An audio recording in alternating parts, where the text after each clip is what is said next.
O foco triplo do líder. Tem ainda as publicações especializadas, cada uma delas vinculada a um interesse de negócios particular. A National Restaurant News tem relação com a cadeia de franquias Dunkin' Donuts, na qual ele tem participação. O Bowler's Journal o mantém informado para administrar a Ebonite, empresa de sua propriedade que vende bolas e equipamentos para jogadores de boliche. O Journal of Practical Estate Planning, junto com meia dúzia de publicações semelhantes, o ajudam a se manter a par do que pode ser relevante para sua função de diretor da Irclé Callaghan, que administra recursos de instituições filantrópicas, universidades e indivíduos com grandes patrimônios líquidos. E a Private Equity Investor o ajuda a acompanhar as condições para o negócio que ele lidera como presidente da Blue9 Capital. É um volume de leitura e tanto, certamente, Tutleman me diz. Às vezes eu tenho a impressão de que isso me toma tempo demais. Mas estou sempre fazendo conexões com o que leio.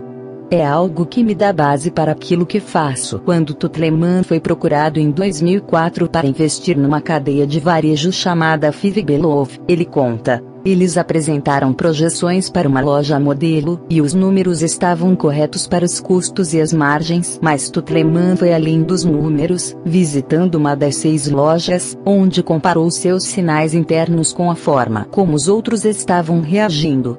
As lojas ofereciam uma seleção atraente de produtos, com um ponto de vista definido. O público-alvo é de consumidores entre 12 e 15 anos de idade, e o que mais se vê nas lojas são mães com os filhos. Mas, acima de tudo, eu vi que as pessoas gostavam da loja, e eu gostei da loja ao longo dos anos seguintes. Tutleman investiu mais dinheiro na Five Below. O que era uma cadeia de 6 lojas em 2004 cresceu para 250 até o final de 2012, e a empresa passou por uma bem-sucedida oferta pública inicial de ações. A empresa abriu capital na esteira da fracassada oferta pública inicial de ações do Facebook, mas se saiu bem mesmo assim. As pessoas me trazem oportunidades de investimento o tempo todo, conta Tutleman. Elas me entregam um livro que detalha os números de uma empresa que está no mercado. Mas eu preciso avaliar isso num contexto mais amplo, do que está acontecendo na sociedade, na cultura e na economia. Eu estou sempre procurando pelo que está acontecendo no mundo. Precisamos ter uma visão de campo ampliada. Em 1989, Tutleman comprou ações da Starbucks, da Microsoft, da Home Depot e do Walmart. Ele ainda possui as mesmas ações. Por que as comprou? Eu comprei o que eu gostava, ele explica. Eu sigo a minha intuição. Quando tomamos uma decisão como essa, os sistemas subcorticais operam fora da percepção consciente, reunindo as regras de decisão que nos guiam e armazenam a nossa sabedoria de vida, e emitem suas opiniões como uma sensação. Essa sutil excitação, isso parece bom, orienta a nossa direção antes mesmo de conseguirmos exprimir a decisão em palavras. Os empresários mais bem-sucedidos reúnem dados que podem ser relevantes para uma decisão-chave de maneira muito mais ampla, e de uma variedade de fontes maior do que a maioria das pessoas consideraria relevante. Mas eles também se dão conta de que, quando estão diante de uma decisão importante, intuições são dados também. Os circuitos subcorticais que sabem dessas verdades intuitivas antes que tenhamos palavras para descrevê-las incluem a amígdala e a ínsula. Uma revisão especializada sobre intuições conclui que usar sentimentos como informação é uma estratégia de julgamento geralmente sensata em vez de ser uma fonte constante de erros, como um hiperracional pode vir a argumentar. O ato de nos sintonizarmos com nossos sentimentos como fonte de informação toca numa vasta quantidade de regras de decisão que a mente reúne inconscientemente.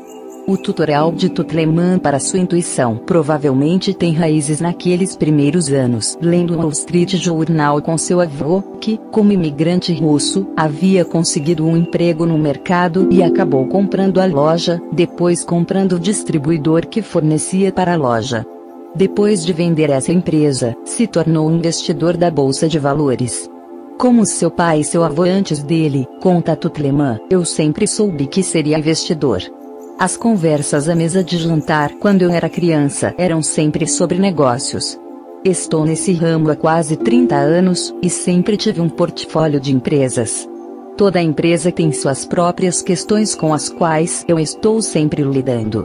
Ainda estou construindo aquela base de dados interna. O ponto central de decisões inteligentes, portanto, vem não apenas de ser um especialista na área, mas também de ter um alto nível de autoconsciência.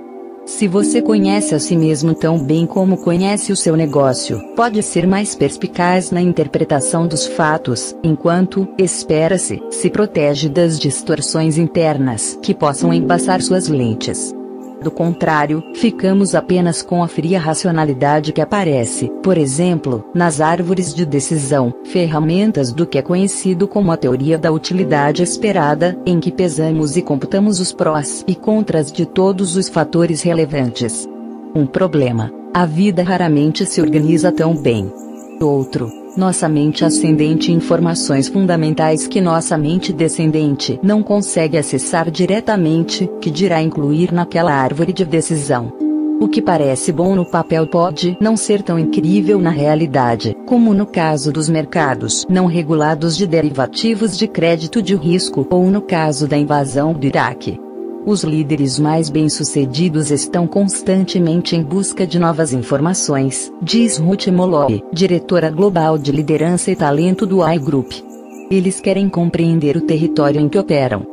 Precisam estar alertas a novas tendências e localizar padrões emergentes que possam ser importantes para eles. Quando dizemos que um líder tem foco, normalmente estamos nos referindo à sua concentração total nos resultados dos negócios, ou numa estratégia particular. Mas uma concentração bem afiada é o suficiente? E quanto ao resto do repertório da atenção? As escolas de negócios de Tutleman integram dados de uma busca externa ampla, em sintonia com suas reações intuitivas e com a leitura de como outras pessoas se sentem. Existe um forte argumento em favor de que os líderes precisam de toda a amplitude dos focos interno, no outro e externo para se sobressaírem, e que uma fraqueza em qualquer um deles pode desequilibrá-los. Líderes inspiradores. O líder número 2 dirigia uma instituição sem fins lucrativos que oferecia serviços sociais e de saúde para comunidades hispânicas no sudeste dos Estados Unidos. Sua declaração fluiu livremente e era focada diretamente em metas maiores. Criar um bom ambiente para esta comunidade, que vem cuidando da nossa empresa por todos esses anos, torná-la um empreendimento com participação nos lucros, e beneficiária de nossos produtos. A visão dele era positiva e, ao mesmo tempo, incluía uma visão expandida dos envolvidos. Nas semanas seguintes, foi pedido que funcionários que trabalhavam diretamente para cada um dos líderes avaliassem confidencialmente quão inspiradores eles consideravam serem seus chefes. O líder número 1 recebeu uma das notas mais baixas entre os 50 líderes avaliados. O líder número 2 ficou com uma das notas mais altas. O mais intrigante foi que todos os líderes haviam sido avaliados numa medida cerebral de coerência, o grau com que circuitos dentro de uma região se interconectam e coordenam suas atividades. A região específica ficava na área pré-frontal do lado direto de seus cérebros, numa zona ativa na integração entre pensamento e emoção, bem como na compreensão de pensamentos e emoções dos outros.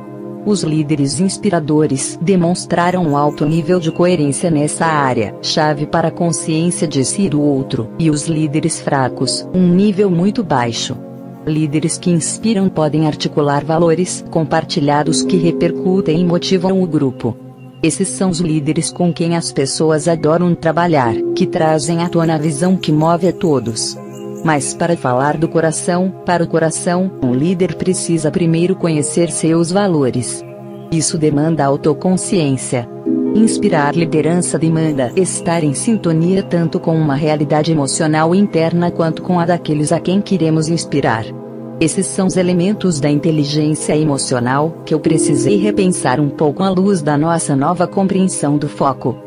A atenção é discutida apenas indiretamente no mundo da inteligência emocional, como parte da autoconsciência, que é a base da autogestão, e da empatia, o alicerce da eficiência nos relacionamentos. No entanto, a consciência de nós mesmos e dos outros, e suas aplicações no gerenciamento do nosso mundo interno e dos nossos relacionamentos, são a essência da inteligência emocional. Atos de atenção permeiam o tecido da inteligência emocional porque, no nível da arquitetura cerebral, a linha divisória entre a emoção e a atenção fica indistinta. Os circuitos neurais da atenção e os dos sentimentos se sobrepõem de muitas maneiras, compartilhando caminhos neurais ou interagindo.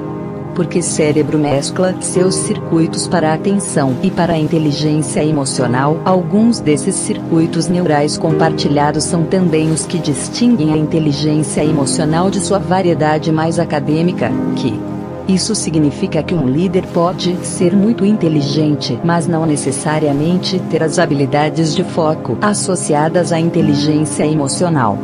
Vamos pensar na empatia. Um mal comum da liderança é não saber ouvir. Eis como um CEO avaliou sinceramente sua própria dificuldade com essa forma de empatia. Meu cérebro corre demais. Então, mesmo que eu tenha escutado tudo que alguém disse, a menos que você demonstre que compreendeu tudo, as pessoas não acham que estão sendo ouvidas adequadamente. Às vezes, realmente não ouvimos porque estamos correndo. Assim, se realmente queremos tirar o melhor das pessoas, precisamos ouvi-las de verdade e elas precisam sentir que realmente foram ouvidas. Então, eu preciso aprender a diminuir o ritmo e melhorar nesse sentido, tanto para me sentir melhor quanto para fazer com que as pessoas ao meu redor se sintam melhor. O MQuest Executivos baseado em Londres me diz: quando repasso às pessoas o feedback dos outros, frequentemente eles dizem que os executivos não ouvem com atenção. Quando lhes dou treinamento para melhorar sua capacidade de prestar atenção às pessoas, eles costumam dizer: eu consigo fazer isso, então eu observo. Você consegue fazer, mas a questão é com que frequência você faz isso. Nós prestamos muita atenção nos momentos que nos são mais importantes. Mas em meio ao ruído constante e às distrações da vida profissional, ouvir mal se tornou epidêmico. Ainda assim, escutar atentamente vale a pena. Um CEO me contou sobre uma vez em que sua empresa estava presa numa disputa com uma agência estatal a respeito da compra de uma grande extensão de área florestal. Em vez de simplesmente deixar a questão para os advogados, o CEO marcou uma reunião com o chefe da agência. Na reunião, o chefe da agência fez um longo discurso de reclamações sobre a empresa do CEO e sobre como a área precisava ser preservada e não urbanizada. O CEO simplesmente ouviu atentamente por 15 minutos. A essa altura, ele havia percebido que as necessidades de sua empresa e as da agência poderiam se tornar compatíveis. Ele propôs um compromisso segundo o qual a empresa usaria apenas uma pequena porção do terreno e declararia o restante como área de preservação perpétua. A reunião terminou com os dois apertando as mãos e celebrando um acordo. Cego pelo prêmio. Líderes com esse estilo super realizador e super focado, como essa advogada crítica demais, são chamados de marcadores de ritmo pacesetters, o que quer dizer que eles gostam de liderar pelo exemplo, estabelecendo um ritmo rápido que imaginam que os outros irão imitar. Marcadores de ritmo tendem a se valer de uma estratégia de liderança por comando e coação, em que simplesmente dão ordens e esperam ser obedecidos. Líderes que apresentam apenas os estilos de marcação de ritmo ou comando, ou ambos, mas não apresentam qualquer outro estilo, criam um ambiente tóxico, que desanima seus liderados. Esse tipo de líder pode conseguir resultados de curto prazo através de atos heróicos pessoais, como sair para fechar um negócio ele próprio, mas faz isso às custas da construção de suas organizações. Liderança fora de controle foi o título de um artigo da Harvard Business Review sobre o lado obscuro da marcação de ritmo, escrito por Scott Spreyer e seus colegas do iGroup. Eles são tão focados no prêmio, Spreyer me disse, que ficam cegos para o impacto que provocam sobre as pessoas que estão ao seu redor. O artigo de Spreyer apresentou essa sócia-advogada durona como um exemplo excelente do pior lado da marcação de ritmo. Líderes assim não ouvem, muito menos tomam decisões por consenso. Eles não se dedicam a conhecer as pessoas com quem trabalham dia após dia. Em vez disso, reportam-se a elas apenas em seus papéis unidimensionais. Esse tipo de líder não ajuda as pessoas a desenvolverem novos pontos fortes ou a aperfeiçoarem suas capacidades, mas simplesmente tratam suas necessidades de aprender como defeitos. São vistos como arrogantes e impacientes. E estão se espalhando. Um estudo de rastreamento descobriu que o número de líderes superrealizadores em organizações de todos os tipos tem crescido constantemente entre os que ocupam posições de liderança desde os anos 1990. Esse foi um período em que o crescimento econômico criou uma atmosfera em que atos heróicos do tipo elevar o nível a qualquer custo eram celebrados. As desvantagens desse estilo, como cometer lapsos éticos, trabalhar com pressa e tratar mal as pessoas, eram frequentemente ignoradas. Mas depois veio uma série de derrocadas e estouros de bolha, do colapso da Enron ao fracasso das empresas.com. Uma realidade de negócios mais sóbria chamou a atenção para o lado sombrio dos marcadores de ritmo, com seu foco obstinado nos resultados fiscais em detrimento de outras questões básicas de liderança. A partir da crise financeira de 2008, muitas empresas promoveram líderes fortes, bons para lidar com emergências, me disse Jorg Rielmeter, consultor em Berlim. Mas isso muda o coração da organização. 2 anos depois, esses mesmos líderes haviam criado um clima em que a confiança e a lealdade haviam evaporado. O fracasso aqui não está apenas em alcançar a meta, mas em se conectar com as pessoas. O modo simplesmente passa por cima das preocupações humanas. Toda organização precisa de pessoas com o foco direcionado a objetivos importantes, o talento de aprender continuamente a fazer cada vez melhor e a capacidade de ignorar as distrações e manter o foco obstinado. Inovação, produtividade e crescimento dependem desse tipo de profissionais de alto desempenho. Mas apenas de até certo ponto. Metas ambiciosas de receita ou crescimento não são a única forma de avaliação da saúde de uma organização, e se elas são atingidas ao custo de outras questões básicas, perdas no longo prazo, como a saída de funcionários de qualidade, podem se sobrepor a sucessos de curto prazo, levando a fracassos posteriores. Quando nos fixamos numa meta, o que quer que seja relevante a esse ponto focal ganha prioridade. Focar não é apenas selecionar a coisa certa, mas também dizer não às coisas erradas, e o foco vai longe demais quando diz não para as coisas certas também. A fixação obstinada numa meta se transforma em superrealização quando a categoria de distrações aumenta para incluir preocupações válidas de outras pessoas, suas boas ideias e informações fundamentais. Sem falar na disposição, na lealdade e na motivação delas. O fundamento dessa pesquisa remonta aos estudos de David McClelland, professor de Harvard, que pesquisou como uma motivação saudável para realizar alimenta o empreendedorismo.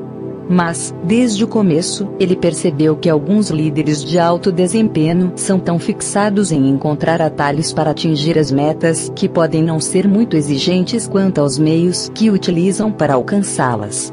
2 anos atrás, recebi uma avaliação de desempenho que me fez parar para pensar. Confidência CEO de um escritório imobiliário de âmbito global. Eu era ótimo nos negócios, mas tinha problemas com liderança inspiracional e empatia. Como eu achava que era bom nisso, no começo, neguei o problema. Então refleti e me dei conta de que eu normalmente era compreensivo, mas me fechava no instante em que alguém não estava fazendo bem o seu trabalho. Eu ficava muito frio, chegava a ser cruel até. Me dei conta de que meu maior medo é do fracasso. É o que me move. Então, quando alguém da minha equipe me decepciona, esse medo se manifesta. Quando o medo sequestra esse seu, ele parece voltar ao modo marcador de ritmo. Se não tem autoconsciência, quando você se sente preso pela necessidade de cumprir uma meta, diz Scott Spreyer, coach de líderes experientes, você perde a empatia e entra no piloto automático. O antídoto para isso: perceber a necessidade de ouvir, motivar, influenciar e cooperar, um conjunto de habilidades interpessoais que líderes marcadores de ritmo normalmente não estão acostumados a usar.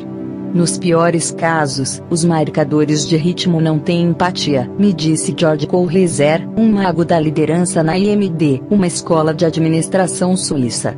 Courrezer ensina líderes de todo o mundo a se tornarem líderes de bases seguras, cujos estilos empáticos e de apoio emocional estimulam as pessoas que eles lideram a trabalhar da melhor forma possível. Somos todos marcadores de ritmo aqui, admite com certa melancolia o CEO de uma das maiores empresas financeiras do mundo. Mas ter um bando de marcadores de ritmo não precisa ser danoso à motivação. Pode funcionar se todos os funcionários foram selecionados por terem um alto nível de talento e desejo de obter sucesso, ou seja, marcando o ritmo. Um analista financeiro descreveu assim um banco em que uma cultura marcadora de ritmo levou ao tratamento arrogante de seus clientes. Eu não poria meu dinheiro lá, mas recomendaria comprar suas ações, administrando nosso impacto. O ponto alto da insensatez foi quando o CEO da BP, Tony Hayward, declarou de forma vergonhosa que ninguém quer que isso tudo termine mais do que eu. Quero a minha vida de volta em vez de demonstrar o mínimo de preocupação com as vítimas do derramamento, pareceu incomodado pelo inconveniente. E continuou, alegando que o desastre não era culpa da BP, culpou seus prestadores de serviços terceirizados e não assumiu qualquer responsabilidade. Tiveram ampla circulação fotos dele no auge da crise, navegando despreocupadamente num iate, durante as férias. Na avaliação de um executivo de relações públicas da BP, a única vez que Tony Hayward abriu a boca foi para enfiar os pés pelas mãos. Ele não compreendia o animal que é a mídia. Não compreendia a percepção do público. Signe Spencer, coautora de um dos primeiros livros sobre competência no ambiente de trabalho, me conta que há uma competência recentemente identificada à vista em alguns líderes de alto nível, chamada de administrar seu impacto sobre os outros, que consiste em aproveitar habilmente sua visibilidade e o papel que desempenham para obterem um impacto positivo. Tony Hayward, cego ao impacto que tinha sobre os outros, que dirá a percepção do público sobre sua empresa, detonou uma explosão de hostilidade, com artigos de primeira página exigindo saber por que ele ainda não havia sido demitido, e até o presidente Obama declarando que o teria demitido. A saída de Hayward da BP foi anunciada no mês seguinte.